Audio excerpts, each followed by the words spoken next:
अस्सलाम वालेकुम दोस्तों, आज से महज कोई 9 साल पहले एक मूवी आई थी 3 इडियट्स के नाम से। और इस मूवी का सेंट्रल आइडिया यही था कि इंसान को अपना पैशन फॉलो करना चाहिए और एक्सीलेंस के पीछे जाना चाहिए। इस मूवी को देखकर कई लोगों ने इस बात पर मजीद संजीदगी इख्तियार करने और सोचने के बजाय ये आर्ग्यूमेंट देकर इस ख्याल को रद्द कर दिया कि यार जानी, ये बातें मूवीज में ही अच्छी लगती हैं, रियल लाइफ में ऐसे नहीं होता। पैशन, विल पावर और मोटिवेशन जैसे फिल्मी और किताबी कॉन्सेप्ट्स को हम बड़ी आसानी से इग्नोर कर देते हैं और इन कॉन्सेप्ट्स को इग्नोर करने के रिजल्ट्स वही होते हैं जो आज हमारी सो कॉल्ड प्रैक्टिकल लाइफ में। ओ भाई ओ किधर, क्या हो गया? फनी वीडियोस बनाना। तेरे दोस्त हैं? हाँ है। हर वक्त फनी बातें करते हैं उनसे?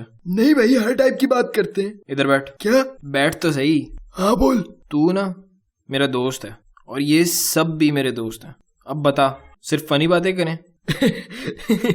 नहीं, क्या हो गया यार? तू बोल, क्या बोल रहा था? तू बोल। हाँ, तो मैं ये कह रहा था कि why is it so important to really love what you're doing and be really passionate about it? मैं कई ऐसे बड़े और सीनियर लोगों को जानता हूँ और जिनकी मैं बड़ी रिस्पेक्ट करता हूँ for the fact that they've spent their whole lives working hard. दिन रात मेहनत करते हैं ये लोग और सारा दिन अपने बॉस और अपने टॉक्सिक कोवर्कर्स की बातें बर्दाश्त करते हैं। दुगनी ख्वारी पे आधी वैल्यू की पे और ऊपर से ऑफिस पॉलिटिक्स को भी डील करते हैं, सिर्फ इसलिए कि उनके घर वाले सुकून की लाइफ गुजारें। और काफी हद तक ये एम अचीव हो भी जाता है। घर वालों की जरूरियात भी पूरी हो जाती हैं और घर वालों की खुशी में ही इन अजीम लोगों की खुशी होती है। दिन गुजरते जाते हैं, ये लोग हर रोज मजबूरी और कुर्बानी के एहसास के साथ सुबह उठते हैं, दफ्तर जाते हैं और एक रोबोट की मानिंद उसी तकलीफदेह मामूल से गुजरते हैं। काम पर हर लम्हा इन्हें एक मजबूरी और समझौते का एहसास दिलाता है। एक तवील अरसा गुजर जाने के बाद तकलीफ का एहसास भी सुन्न हो जाता है, क्योंकि इन अजीम लोगों के अपने जाती जज्बात तो अरसा पहले ही मर चुके होते हैं। मेहनत रंग तो ले आती है क्योंकि जो मकसद था वो तो अचीव हो जाता है, यानी घर वालों की जरूरियात पूरी करना। लेकिन सालों से चलती आने वाली कुर्बानियों और बतदरीज जाती खुशी को कत्ल करने का सिलसिला इन मेहनती हस्तियों के अखलाक पर मनफी साबित होता है। गोया चिड़चिड़ापन इनकी तबीयत का हिस्सा बन जाती है। इसमें एक बहुत बड़ा कंट्रीब्यूटिंग फैक्टर ये भी है कि ये लोग पूरे घर में अकेले कमाने वाले होते हैं। Now the equation is quite simple. घर की खुशी की खातिर तकलीफ से गुजरना ताकि घर वाले खुशी से रहें। इससे खूबसूरत बात और क्या हो सकती है?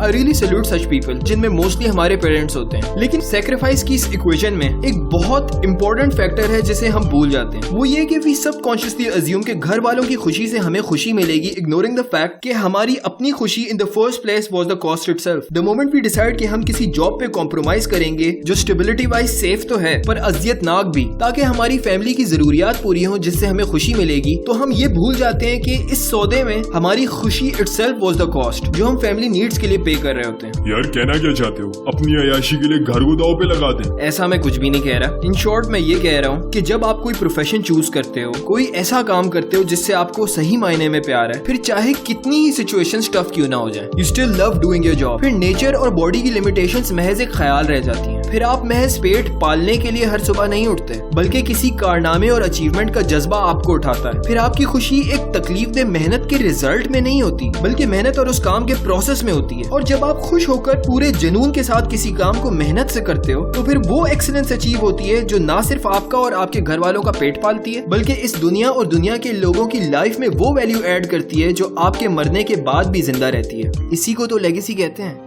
अल्लाह ताला ने एक चीज भी बेमकसद नहीं पैदा की। इंसान सिर्फ अपने मकसद की तलाश ही शुरू कर देना तो वो ना जानते हुए जमीन पर वो रास्ते तराशने लगता है जो आने वाले कई लोगों को गुमराही से बचा लेते। अबे यार बस करना यार, रुलाएगा क्या? अबे बस कर देना यार। ओए तू ये सब छोड़, टेंशन ना ले, कोई और बात करते हैं। ओए कोई लतीफा सुना ना यार, कोई फनी बात कर यार। कौन सा सुनेगा? वही हाथी वाला फिर से सुना। हाँ तो यार, एक हाथी था, एक चोटी थी, चोटी हाथी की बीवी थी। हाथी और चोटी